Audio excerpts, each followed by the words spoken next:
జగద్గురు అయినటువంటి కృష్ణుడికి నమస్కరిస్తే అజ్ఞానం పోతుంది. ఇక్కడే ఇప్పుడే రక్షిస్తాడు.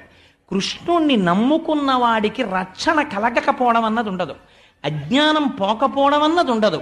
ఆయన గురువై అజ్ఞానాన్ని పోగొడతాడు, ఈశ్వరుడై మీ కష్టాన్ని పోగొడతాడు, తండ్రి అయి మిమ్మల్ని కాపాడతాడు, తల్లి అయి మిమ్మల్ని ఆదుకుంటాడు.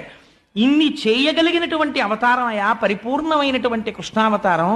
కృష్ణావతారానికి సంబంధించినటువంటి ఒక విశేషాన్ని మీకు చెప్తాను వినండి అన్నాడు శౌనకాది మహర్షులతో సూతుడు అని ఒక విషయాన్ని వివరణ చేస్తున్నాడు.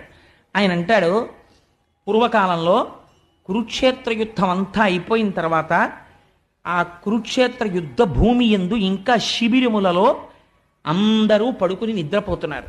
పాండవులు కూడా ఉప పాండవులతో కలిసి నిద్రపోతున్నారు. ద్రౌపదీదేవి నిద్రపోతోంది, కుంతీదేవి నిద్రపోతోంది. కౌరవులందరూ మరణించారు.